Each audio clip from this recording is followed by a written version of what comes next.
সুপ্রিয় দর্শক, ঈদ মোবারক। সবাইকে স্বাগত জানাচ্ছি প্রমিসেস জানতে চাই আজকের পর্বে। কেমন আছেন আপনারা? সুদীর্ঘ এক মাস সিয়াম সাধনা অর্থাৎ সংযম সাধনার পর আমরা ঈদ উদযাপন করছি, ঈদ উল ফিতর। এই সংযমের যে একটি মাস আমরা পালন করলাম, এই সংযম কি শুধু এক মাসেরই জন্য, নাকি সারা বছর জুড়েই সংযম পালন করার প্রয়োজন? এই সংযমের মাস আমাদের আসলে কি শেখায়? এই বিষয় নিয়েই আজ আলোচনা। আজকে আমাদের আলোচনার বিষয় হচ্ছে উৎসবে সংযম। আর এই বিষয়ে আলোচনা করার জন্য স্টুডিওতে আমরা এনেছি আজ অধ্যাপক ডাক্তার জহির উদ্দিন আহমেদকে। তিনি একজন মনোরোগ ও স্নায়ুরোগ বিশেষজ্ঞ। স্যার, আপনাকে স্বাগতম আমাদের স্টুডিওতে। কেমন আছেন? আমরা এখানে আসার জন্য এই তো ভালো, ইনশাআল্লাহ ভালো আছি। স্যার, ঈদ, এই যে ঈদের উৎসব চলছে, ঈদের আমেজ চলছে, আপনার ঈদের উৎসবটা কেমন হয়? অ্যাকচুয়ালি ঈদের উৎসবটা বলতে আমরা খুব আনন্দ করতাম।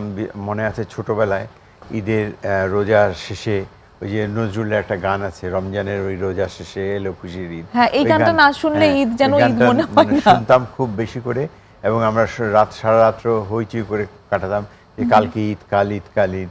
তখন ইভেন কিছু টেলিভিশনে, মানে রেডিওতে, টেলিভিশনে কিছু নাটকও হতো ঈদের উপরে, এবং যে ঈদের এখনো হয়, কিন্তু এখনকার এই উৎসব কেমন হয় অত আমাদের দেখার সুযোগ হয় কম।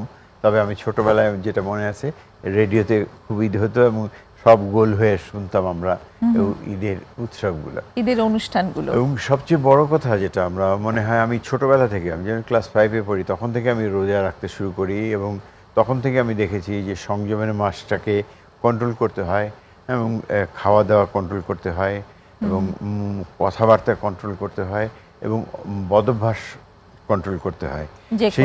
সেই হিসাবে দেখা যায় যে অনেকে ওপেন হোটেলগুলোতে পর্দা দিয়ে রাখে, এবং তখন ওপেন সিগারেট খায় না, এবং এই জিনিসগুলো খুব মানুষে মেনটেন করে।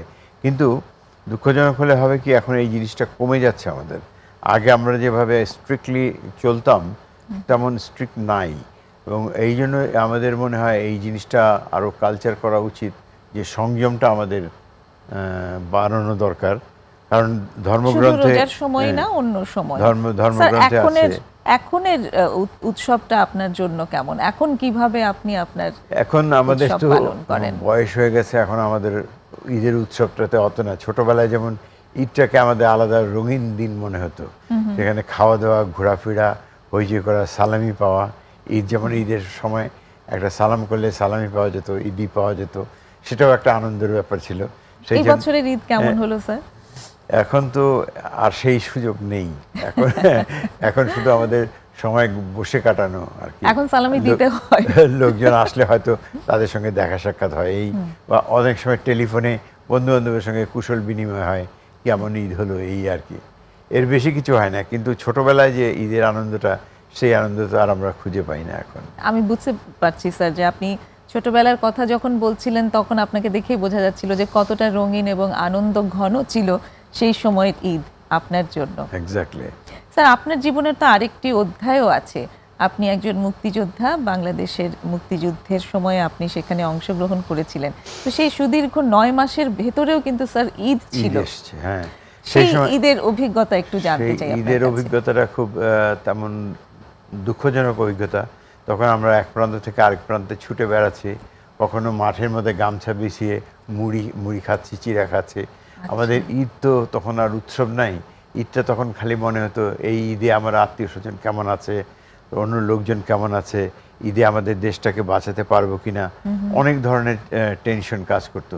ঈদের সময় স্যার আপনি এক্স্যাক্টলি কোথায় ছিলেন, আপনার মনে আছে এখন? হ্যাঁ, তখন মনে আছে আমরা একটু দেবিদ্বার, নারায়ণগঞ্জ, তারপর প্লাস ওদিকে কুমিল্লা, নবীনগর, এই জোনটাতে আমরা থাকতাম। তখন ওই প্রথমে এসে নবীনগর থেকে শুরু করে আস্তে আস্তে দেবিদ্বারটা এটুকু মনে আছে, নারায়ণগঞ্জের দেবিদ্বার, এবং ওইসব জায়গায় আমরা খুব করতাম আর কি, ফাইটটা করতাম আর কি। এবং ওটা আমাদের ডাইরেক্ট রণাঙ্গনের যুদ্ধ আর কি, সামনাসামনি যুদ্ধ হয়েছিল। তো সেই কারণে তখন তো আমাদের টেনশন ছিল মাথায় অন্যরকম। ঈদ উৎসব বলে তো আমাদের কিছু ছিল না। তবে ঈদের দিন আমরা মনে হয়েছে 2-4 জন যারা একত্রিত সালাম হয়েছে, কোলাকুলি করেছিলাম, এইটুক আনন্দ মনে আছে। আত্মীয় স্বজনদের কথা ভীষণ মনে হ্যাঁ পড়েছে। সেই তো তখন দেখা তাদের করার কথা মনে- সুযোগ হয়েছিল কারোর সাথে? না, আত্মীয় স্বজন দেখা করার সুযোগ হয়নি। এক ফাঁক থেকে বাইরে গিয়ে একটা পাবলিক বুথ থেকে টেলিফোন করে উইশ জানিয়েছি যে হ্যাঁ আমি ভালো আছি, কিন্তু আচ্ছা, আমি তো আচ্ছা। এখন আসতে পারছি না, হ্যাঁ। কিন্তু তোমরা ভালো থাকো, এই আর কি। আপনার পরিবার স্যার কোথায় ছিল তখন? আমার তখন ঢাকাতেই ছিল, নদীর ওপারে থাকতো, কেরানীগঞ্জে, তো ওখানে থাকতো আর কি। আর আমরা থাকতাম তো ওই ডেমরার ওইদিকে, তো কাজে নেচারালি দেখা হতো না চোখে, কিন্তু আমাদের যোগাযোগ হয়েছিল ফোনে এভাবে। ওই আর কি একটা ঈদ আর কি। সেই সময়টা মনে হয়েছে ঈদ আসলে বোধহয় খুব আনন্দটা আর পাইনি, কষ্টই ছিল। কষ্টই ছিল, কষ্টই লেগেছে, অবশ্যই মিস করেছেন অনেক, কিন্তু একটা ভিন্ন স্বপ্ন নিয়ে আসলে সেই সময় সবাই হ্যাঁ, সেই সময় সবারই আশা উদ্দেশ্য পরিচালিত ভালো ছিল। ছিল যে নিশ্চয়ই আমরা একদিন এই মুক্তি পাবো, একদিন আমরা আবার সুন্দর করে সাজাবো, আমাদের দেশের ছোট ছোট ছেলেপেলেদেরকে সুন্দর করে বুদ্ধি দেব, কিভাবে তারা দেশটাকে গড়ে তুলতে হয় সেভাবে আমরা শেখাবো।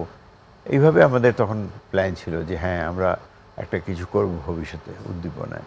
স্যার আপনার সাথে গল্প হলে আমার ভীষণ এই যুদ্ধের গল্প শুনতে ভালো লাগে, বা সেই সময়কার গল্প শুনতে ভালো লাগে।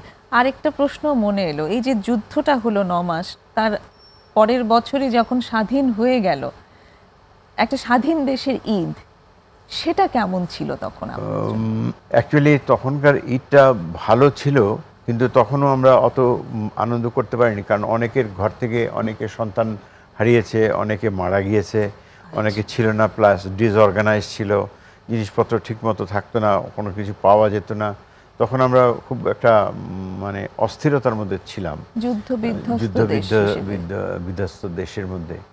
এবং তখন আমাদের মেডিকেলে, যেহেতু মেডিকেলে পড়তাম, মানে ছাত্র জীবনে চলে গেলাম, কিন্তু পড়াশোনায় কনসেন্ট্রেট করতে পারতাম না, পড়াশোনা তখন ডিস্টার্ব হতো, এই আর কি। তখন তবে মোটামুটি ঈদ হয়েছে, দেশে ঈদে আনন্দ করেছি, এটা তো অস্বীকার করার নাই। মানে স্বাধীন হয়েছি বলেই যে সেটা অবশ্যই আনন্দের, কিন্তু না তখনও মানে সবকিছু মিলে যে আনন্দটা ঠিক আনন্দ হিসেবে আসছিল এমনটাও না, কারণ অনেকেই নেই। তবে একটা দুঃখজনক ঘটনা হয়েছে যে তখন থেকে আমাদের দেশে গাঁজা আসা শুরু করলো।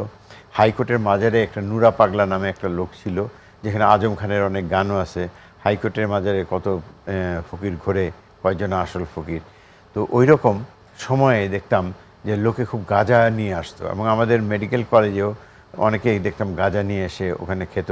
নিউ মার্কেটে গেলে দেখলাম ওখানে গাঁজা খেত। তখন থেকে বুঝলাম যে আস্তে আস্তে সবাই ডিটোরিয়েট করে যাচ্ছে। আমাদের এই জিনিসগুলো যখন নষ্ট হওয়া শুরু করলো, তার পরবর্তীতে জেনারেশনরা এখন দেখা যাচ্ছে যে গাঁজা ধরা, মদ খাওয়া এবং ইয়াবা নেওয়া, এটা যেন একটা অভ্যাসে পরিণত হয়েছে। ঈদ হলে একটা কিছু করা উচিত, একটা এক্সাইটমেন্ট থাকে তাদের এরকম, কিন্তু এগুলো খুব খারাপ এবং দুঃখজনক। কারণ এগুলা রমজান আমাদের সংযম শেখায়, আমাদেরকে ধৈর্য ধরতে শেখায়, আমাদেরকে মুখ বন্ধ শেখায়, আমাদেরকে খারাপ জিনিস, কোরআন শরীফে আছে যেমন শুকুরের মাংস খাবে না, মদ খাবে না, এগুলো সব হারাম। সুতরাং এই হারামকে মেনটেন করতে হবে, কিন্তু আমাদের ইদানিংকার ছেলেপেলেদের মধ্যে এগুলো চলে আসছে, এবং এটাকে আমাদের সংযম করতে হবে, এটাকে আমাদের বন্ধ করতে হবে, এবং আমাদেরকে শিক্ষা দিতে হবে, স্কুলে হোক, কলেজে হোক, সব জায়গায়। ইভেন ইয়েতে মানে মসজিদেও যখন ইমাম সাহেব বলেন, তখন বলা উচিত যে আমাদের সংযম করা উচিত, আমাদেরকে নিজেকে আমরা সংযম এই করা বিষয়টা নিয়েই কথা বলবো। আমরা নামটাই রেখেছি আজ উৎসবের সংযম। এই বিষয়ে আলাপ হবে, একটা ছোট্ট বিরতি নিয়ে আসছি। প্রিয় দর্শক, একটা বিরতি নিচ্ছি, আমাদের সাথেই থাকুন।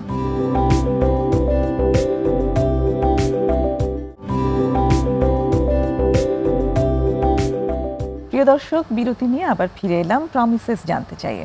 আজ কথা হচ্ছে উৎসবের সংযম এই বিষয়ের উপর মনোরোগ ও স্নায়ুরোগ বিশেষজ্ঞ অধ্যাপক ডাক্তার জাহিরুদ্দিন আহমেদের সাথে। স্যার, বিরতির আগে আমরা অ্যাকচুয়ালি এটা নিয়েই কথা বলছিলাম যে উৎসব মানে পালা পার্বণগুলোতে এই যে সংযমের কতটা প্রয়োজন। স্যার, এই ক্ষেত্রে সংযম বলতে আমরা কি বোঝাচ্ছি সেটা যদি একটু আগে অ্যাকচুয়ালি আসে। ধর্মভেদে এই উৎসব অন্যরকম হয়। যেমন মুসলিমদের ধর্ম হচ্ছে সংযমের ধর্ম, হিন্দুদের ধর্ম কিন্তু সংযমের না। হিন্দুদের ধর্মের মধ্যে, ওদের উৎসবের মধ্যে ওরা মদ পান করে, হইচই করে, রং ছিটাছিটি করে, আনন্দ করে, কিন্তু মুসলমানরা কিন্তু তা করা উচিত নয়। সেই জন্য আমাদেরকে প্রথমে বেসিক নলেজটা রাখা উচিত যে আমরা কি করব, আমাদের সংযম করা দরকার। এবং আমরা ঈদের দিন গেলাম, বাইরে গিয়ে ফুর্তি করলাম, তারপরে জামা কাপড়, উগ্র জামা কাপড়, নোংরা জামা ফুর্তি কাপড় করা পরলাম। বলতে আসলে কি বোঝাচ্ছি আমরা? ফুর্তি করা বলছি যে আনন্দ ফুর্তি করতে এমন হলো যে একটা আড়ালে গিয়ে অন্য কোথাও ছেলেমেয়েরা একত্রে হয়ে বা নানা রকম নোংরা কাজ করা, এই জিনিসগুলোকে কন্ট্রোল করা উচিত। এবং এবং দেখা গেছে যে আমাকে আমার বন্ধু এসে বলল যে তুমি ঈদের দিন কোথাও বেড়াতে যাও না, কিন্তু আজকাল দেখো মেয়েরা সব বেরিয়ে গেছে, এবং চলো বাইরে যাই একটু ঘুরে আসি, অনেক কিছু দেখা যাবে। কিন্তু এই যে জিনিসগুলো, এটা হয় কি মানুষকে কুদৃষ্টির দিকে চলে যায়, খারাপের দিকে চলে যায়। সুতরাং আমাদের বরঞ্চ বলা উচিত যে না, আমরা তা করব না, আমরা নিজেকে কন্ট্রোল করব, নিজেকে সংযম করব, এবং আমরা নামাজটাকে রেগুলার পড়ব। এইটা যদি আমরা করতে পারি তাহলে পরে দেখা যাবে অনেকটা কন্ট্রোল চলে আসে।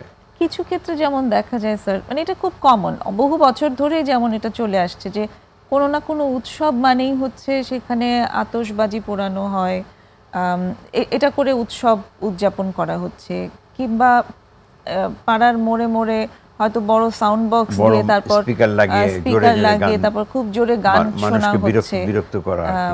এই তারপর হয়তো জটলা বেঁধে বেঁধে কোথাও আড্ডা দিচ্ছে, যেটাতে মানুষজন চলাফেরা করছে এবং সেখানে হয়তো কোনো না কোনো কমেন্ট পাস করছে। এই বিষয়গুলো সম্পর্কে কি বলবেন? নোংরা জিনিস এমন আমি দেখেছি যে আমাদের মহল্লায়, পুরান ঢাকায় থাকতাম আমি, আমাদের মহল্লার মধ্যে ছোট ছোট বক্সের মতো বানিয়ে জোরে হাই ভোল্টেজ স্পিকার দিয়ে কতগুলো কার্ড ঝুলিয়ে রাখতো এবং জোর করে মানুষকে প্রেশার দিত যে কার্ডগুলো কিনেন এবং এটা দিতে হবে, এটা কিনতে হবে, এবং এটা জোর করে চাঁদা দেওয়া। এই জিনিসগুলো খুব খারাপ। এবং এর সাথে সাথে যেটা একটু আগে বললেন যে মানুষকে কমেন্ট করা, এবং খুব নোংরা কমেন্ট করতো, বিশেষ করে মহিলারা গেলে পরে তখন কমেন্ট করতো। তো এই জিনিসগুলো খুব সাবধানে করা উচিত। আমি দেখেছি যে দুইজন মহিলা, যদি একজন বোরকা পরা মহিলা, আব্রুওয়ালা মহিলা, আর একজন যদি মিনি স্কার্ট পরা মহিলা যায়, কাকে কমেন্ট করবে? ওই নোংরা জামাটায় মিনি স্কার্ট পরা মেয়েকেই কমেন্ট করবে। তো সুতরাং আমরা যদি আব্রুতে থাকি, আমরা যদি নিজেরা সংযম করে চলি, তাহলে পরে কিন্তু কেউ কমেন্ট করবে না, তারা ঠিকই চলে যাক। কিন্তু যখন দেখবে ওই ধরনের সুযোগ আছে, ঠাট্টা মশকরা করার সুযোগ আছে, তখন তারা ইচ্ছা করে এটা করে। এটা হচ্ছে মানুষের খারাপ জিনিসটাকে খুঁচিয়ে তোলা হয়। আচ্ছা, সবকিছুতে তাহলে পরিমিতি বোধ থাকাটা প্রয়োজন। সেটা পোশাক আশাক থেকে শুরু করে গানের ভলিউমটা কতটুকু হবে, বা আমি আড্ডা দিলেও সেটা কতটুকু লাউড হবে, এই জায়গাগুলো। সক্রেটিসের একটা সুন্দর বক্তব্য আছে, তুমি যা করছো ভালো না মন্দ সেটা বড় কথা না, তুমি যা করছো তাতে অন্যের অসুবিধা হচ্ছে কিনা। অন্যকে অসুবিধা করতে পারবে না। তুমি যদি অন্যকে, তুমি এখন যদি আনন্দ করতে যাও, আনন্দ ফুর্তি করতে যাও, রাস্তা বন্ধ করে হই হই করছো, নাচানাচি করছো, তো সুতরাং অন্য লোকের অসুবিধা হচ্ছে। You can do that.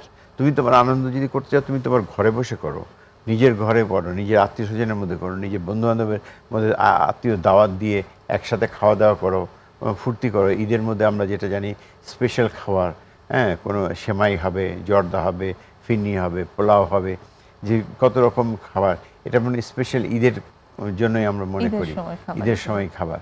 প্রত্যেকের বাড়িতে, যার বাড়িতেই যাব তাকে কিছু খেতে হবে, একটা যেন আমার নিয়ম হয়ে যায়। ঈদের দিন আসবেন খালি মুখে যাবেন, তা তো হয় না। তো এই যে জিনিসগুলো, এগুলো করা উচিত। মঞ্চ নোংরামি না করে এগুলোর মধ্যে থাকা উচিত। থাকলে পরে হয় কি আমরা ঠিক ভালো থাকবো। সেটাই। আরেকটা জিনিসও যেটা হয়, এই যে উৎসব বা আনন্দ করা মানেই কোনো না কোনো মাদকের ব্যবহার করা, এই জায়গাটি সম্পর্কে এটা খুব খারাপ বলতে হয়, যেটা আমাদের দেশে প্রায় একটা অভ্যাসে পরিণত হয়ে গেছে। কোনোখানে হলেই দু চারজন বন্ধু বান্ধব মিলে একত্রে হয়ে তারা মদ পান করা বা ওই নেশা করা বা ইয়াবা গ্রহণ করা, গাঁজা খাওয়া, এই জিনিসগুলো ওরা একটা অভ্যাসে পরিণত হয়েছে যে আমরা ঈদের দিন এটা করব, চল ঈদের দিন আসিস, ঈদের দিন এটা করব। এখানে স্যার সাইকোলজিটা কি কাজ করে যে ঈদের দিন কেন? এটা এক ধরনের নোংরামিটা এইটা আসে তখন থেকে যে মানুষের ভিতরে দুটা জিনিস থাকে, একটা ভদ্রতা, একটা হিংসা না নোংরামি। এই জিনিস দুটো পাশাপাশি ব্যালেন্সে রাখতে হয়। যদি আমি একটা কন্ট্রোল করি, আরেকটাও কন্ট্রোল হবে। আমি যদি কন্ট্রোল না করি, তাহলে আমার ভদ্রতা, সভ্যতা এগুলো সব চলে যাবে। কারণ আমাদের তখন নিজের কন্ট্রোল থাকবে, আমি কি আমার পরিচয় থাকবে না। আমার মনে হলো হই হই করে সবাই মিলে চল ওকে উঠিয়ে নিয়ে আসি, বাস গিয়ে হয়তো 10 জনে গিয়ে এক মেয়েকে উঠিয়ে নিয়ে আসলো, একটা অন্যায় কাজ করলো। এই জিনিসগুলো যে খুব খারাপ, এই জিনিসটা আগে থেকে বোঝানো উচিত, যে সাবধান করা উচিত, no you should not do that, this is crime. এই ক্রাইমটা যদি আমরা বুঝাতে পারি, তাহলে পরে বোঝাতে পারবো যে এরা হারাম, এটা করতে পারবো না। আমাদের সবার সমাজের লোকজনের, আত্মীয় স্বজনের, পাড়া প্রতিবেশীর সবারই সাবধান হওয়া উচিত যেন এই জিনিসগুলো না হয়। স্যার, আরেকটা বিরতির সময় হয়ে এলো, আমরা এই মাদকের চিকিৎসা সম্পর্কে একটু জানবো আপনার কাছ থেকে, যেহেতু আপনি চিকিৎসার সঙ্গে আছেন। একটা বিরতি নিয়ে ফিরছি। প্রিয় দর্শক, আরেকটা বিরতি নিচ্ছি, সঙ্গেই থাকুন।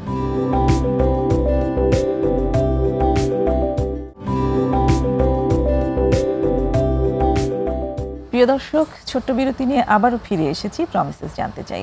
আজ কথা হচ্ছে মনোরোগ ও স্নায়ুরোগ বিশেষজ্ঞ অধ্যাপক ডাক্তার জহির উদ্দিন আহমেদের সাথে উৎসবের সংযমের বিষয়ে। স্যার, যেখানটাতে আমরা ছিলাম যে উৎসবগুলো অনেক ক্ষেত্রেই এই মাদকের ট্রিগার হিসেবে কাজ করে। যারা আসক্ত আছে তারা সেদিন হয়তো অনেক সময় তারা ওভারডোজ করে ফেলে। অনেক ক্ষেত্রেই দেখা যায় যে যারা রিকভারি আছে, কিন্তু এই উৎসবটা তার জন্য একটা ট্রিগার হয়ে হয়তো সে রিল্যাপস করলো, ওই দিনই হয়তো তার রিল্যাপস হয়েছে। তো এই জায়গাটাতে আপনার পরামর্শ ছিল যে তাদের আত্মীয় স্বজনরা যেন খুবই সচেতন থাকে। তো এখানটাতে স্যার আমি একটু চিকিৎসাটা সম্পর্কে জানতে চাই। এখানে একটা আছে যে চিকিৎসা 2 রকমের হয়, একটা হচ্ছে হাসপাতালে ভর্তি করে, আর একটা আছে বাড়িতে যদি সেরকমভাবে প্রোটেকশন নিতে পারে, বাবা মা, আত্মীয় স্বজন, ভাই বোন, তারা যদি প্রোটেকশন নিতে পারে তাহলে ওইভাবে তাকে যেভাবে আমরা ওষুধ দিয়ে দিই, যে ওষুধগুলো ঠিকমতো খাওয়াবে এবং আস্তে আস্তে তার ভেতর থেকে নেশার ছুটে যাবে, মানে ভাবটা ছুটে যাবে এবং সে সুস্থ হয়ে যাবে। কিন্তু অনেকে দেখা যায় যে বাড়িতে পারে না কন্ট্রোল করতে, তারা বন্ধুরা টেলিফোন করে বলে যে দোস্ত পার্টি করছি চলে আয়, তারা চলে আসে এবং তখন তারা দেখা যায় যে ওইভাবে, তখন তাদেরকে হসপিটালাইজড করা উচিত। এবং হসপিটালাইজড যখন করা থাকে তখন তারা একটা কন্ট্রোলের মধ্যে থাকে, তারা যেখানে 24 ঘন্টা ডাক্তার থাকে, নার্স থাকে, এবং সেই জন্য তাদের তেমন কিছু করতে পারে না এবং ড্রাগসটা তারা নিতে পারে না। সেই ক্ষেত্রে তাদেরকে একটা ওষুধ দিলে কাজ হয়। কিন্তু একটা সমস্যা হচ্ছে যে ঈদের ব্যাপারটা যেটা বললেন, ঈদের সময় যদি কেউ হাসপাতালে থাকে, তার ভেতরে একটা আফসোস থাকতে পারে যে আমি ঈদের মধ্যে আত্মীয় স্বজন ছাড়া আছি। কিন্তু তাদেরকে এটা মনে রাখতে হবে যে আমি তো আরও বন্ধু বান্ধব নিয়ে আছি, আরও লোকজন আছে, সুতরাং তাদের সঙ্গে মিলেমিশে আমি ঈদটা করতে পারি, আনন্দ করতে পারি। আর ঈদের দিনে তাদেরকে ইমপ্রুভ ডায়েট, ভালো মতো খাওয়া দাওয়া করা, সেই দিনে একটা অনুষ্ঠান করা, একটা গান বাজনা করা। প্রমিসেসে যেমন এটা একটা হসপিটাল, অনেক সময় প্রমিসেস থেকে যেটা হয় মাইক্রোবাসে করে পেশেন্টদেরকে নিয়ে একটা চক্কর ঘুরে আসে, শহরটা দেখিয়ে ঘুরিয়ে নিয়ে আসে, সেখানে তাদের মনটা ভাল লাগে। বা এবং এখানে আমরা যেমন বিদেশে যারা থাকে তারা তো যখন ঈদ করে তখন তারা নিজেদের আত্মীয় স্বজনের কথা ভাবে, যারা আত্মীয় স্বজন ছাড়া আমরা ঈদ করছি। সুতরাং ওই রকমই বলতে হবে, মনে করেন আপনি বিদেশে আছেন, সুতরাং এটা কোনো খারাপ কিছু না। কারণ মনে আছে বিশেষ কিছু কি করে প্রমিসেস থেকে, যেমন ওরা কি কোনো বিশেষ কিছু করে? আপনি বললেন যে বাইরে একটু ঘুরিয়ে নিয়ে আসে, ইমপ্রুভ ডায়েট থাকে, ভালো খাবার দাবার দেওয়া হয়। আর এছাড়া খাবার ছাড়া তারপরে তাদেরকে যদি মিউজিকের বা প্রোগ্রামের কোনো একটা ক্লাস করা হয়, কোনো উৎসবের আয়োজন হসপিটালেই করা হয়, এবং ওখানে যদি গানের আসর হয়, হারমোনিয়াম নিয়ে বা গিটার নিয়ে ওখানে একটা গানের আসর হলে তারা আনন্দ পায়। অনেকে আমি দেখেছি অনেক রোগীরাই চমৎকার শিল্পী, খুব ভালো অভিনয় পারে, খুব ভালো গান পারে, মিউজিক বাজাতে পারে, ওরা নিজেরাই সুন্দর করে অনুষ্ঠানের আয়োজন করে।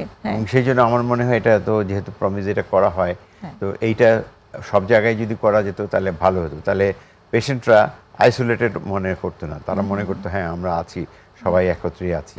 আর আরেকটা জিনিস যেটা বললাম যে ঘুরতে যাওয়া, সেখানেও তারা আনন্দ পায়, গান গাইতে গাইতে, হাততালি বাজাতে বাজাতে তারা আসে এবং এসে তারা একটা বেশ রিক্রিয়েশন তাদের হয়। সুতরাং ওইটা হাসপাতালে এটা কোনো ব্যাপার না, এক হাসপাতাল এক এক রকম করে। তবে আমার মনে হয় প্রত্যেকটা সাইকিয়াট্রিক ক্লিনিক বা রিহ্যাব সেন্টার যেগুলো হয়, তাদের যদি এইরকম সুযোগ থাকে তাহলে এগুলো করা উচিত। একটা জিনিস যেমন খুব রোগীদের দিক থেকে আসে যে একদিনের জন্য আমাকে ছুটি দেন না, আমি ঈদটা বাড়িতে বসে করে আসি। না, অনেকে বলে, এখানে অনেকে বলে, অনেকের সমস্যা আছে, ঈদে একদিনের জন্য ছুটি নিয়ে বাড়ি থেকে পালিয়ে যায়, তখন হয়তো আর আসলো না, তখন তার চিকিৎসা ডিসকন্টিনিউ হয়ে গেল। প্রবলেম হয়ে গেল। মানে এটা একটা বড় রিস্ক ফ্যাক্টর, সেজন্য আসলে সেই জন্য ছুটিটা ওখানে দেওয়া রাখা হয় উচিত। না। এখানে একটা কন্ডিশন আছে, যদি আত্মীয় স্বজনরা গ্যারান্টি দেয়, বন্ডেজ দেয়, হ্যাঁ আমি আমার বাচ্চাকে নিয়ে যাব, আমরা সারাদিন ঘুরে একত্রে নামাজ টামাজ পড়ে খাওয়া দাওয়া করে আমরা আবার সন্ধ্যার সময় দিয়ে যাব, এবং এটা যদি তারা করে এবং তারা যদি এটা রাখতে পারে, তাহলে একদিনের জন্য দিতে পারলে খারাপ না, এটা একটা তাদের চেঞ্জও হয়। কিন্তু আমার মনে যেটা স্বাভাবিকভাবে আমি যেটা মনে করি, যেটা না দেওয়াই ভালো, কারণ এটা স্কোপ পায় ছুটে যাওয়ার, কারণ ওখানে গিয়া বাড়িতে গিয়া হইচই শুরু করে দেয়, তখন তো সমস্যা হয়ে যায়। তো সুতরাং আমরা অনুষ্ঠান করি, অসুবিধা কি, মানে একটা ঈদ হলোই না হয় একটু ভিন্ন জায়গায় ভিন্ন পরিবেশে, খেলাধুলা হলো, যেহেতু চিকিৎসায় খেলা হলো, হ্যাঁ সেটাই, চিকিৎসায় যেহেতু থাকছে, সে একটা রিকভারি জার্নির ভেতরে আছে, তো এই ঈদটাও হয়তো তার রিকভারি জার্নিতে একটা নতুন ভ্যালু অ্যাড করবে, একটা হেল্প করবে। হ্যাঁ অবশ্যই। তো সেই জায়গাগুলো খুব চমৎকার। আবার অবশ্যই যারা এই জার্নির ভেতর দিয়ে যাচ্ছে তাদের জন্য পেইনফুলও বটে, সেটা আমরা বুঝতে পারি, সেই জায়গাটাতে আমরা অবশ্যই একাত্ম বোধ করি। তাদেরকে একটা জিনিস কাউন্সিলিং করে বোঝানো হবে যে তোমরা কোনো জেলখানায় নাই, বা তোমরা কোনো বন্ধ নয়, তোমরা মুক্ত, তোমাদেরকে চিকিৎসা হচ্ছে, চিকিৎসা চলছে, এখন জাস্ট এটার জন্য তোমাদের জন্য আমরা একটা স্পেশাল অ্যারেঞ্জমেন্ট করছি, সুতরাং তোমরা কোনো সময় পর ভেবো না, বা তোমরা কোথাও বন্দি আছো এরকম ভাবে না, তোমরা ভাবে যে হ্যাঁ আমরা সবার মধ্যে আছি, সবার মধ্যে আনন্দ করছি। এই ধরনের যদি একটা সাইকোলজিক্যালি কাউন্সিলর প্রত্যেক আমাদের এতে আছে, সেই কাউন্সিলররা যখন বুঝিয়ে দেয় ওদেরকে যে তুমি কোনোভাবেই নিজেকে হীন মনে করো না, ছোট মনে করো না, তুমি সবার সাথে মিলেমিশে থাকো, তাহলে ভালো লাগবে। এটা কিন্তু আমার খুব ভালো লাগে প্রমিসেসে যেটা করা হয়, যে সমস্ত addiction professional, councillor, doctor, even directors, তারা সবাই এসে, ম্যানেজিং ডিরেক্টর, চেয়ারম্যান থেকে শুরু করে ওনারা সবাই এসে ঈদের আনন্দটা ভাগ করে নেন, এসে কোলাকুলি করছে এবং মানে শুভেচ্ছা বিনিময় করছে, এই জিনিসগুলো তো তাতে ওরাও খুশি হয়। সেটাই, কারণ এই মানুষগুলো পরিবার থেকে আলাদা থাকছে না, তারা যেন আলাদা ফিল না করে, সেই জায়গাটাতে সবাই চেষ্টা করে। চমৎকার এই উদ্যোগগুলো, চমৎকার। প্রমিসেসকে সেজন্য আসলেই ধন্যবাদ যে ওই জায়গাটা তারা তৈরি করতে পেরেছে। তো স্যার, শেষ সময় আমরা একটু ওভারঅল মানে যদি একটু আলোচনায় আনি যে সমাজ বা রাষ্ট্র থেকে আসলে কি ধরনের উদ্যোগ নেওয়া উচিত এই উৎসবের সংযমের জায়গাটা যাতে আরো একটু প্রতিফলিত হয়। আমরা মনে করতে পারি যে আমাদের স্কুলের সময়, যখন আমরা স্কুলে পড়তাম, তখন স্কুলে নামাজের ব্যবস্থা হতো, স্কুলে ধর্মীয় ব্যবস্থা হতো, ক্রীড়া অনুষ্ঠান হতো, মিলাদুন্নবী হতো, এবং এই জিনিসগুলো আমাদের যদি ধর্মের বইতে থাকে তাহলে ভালো।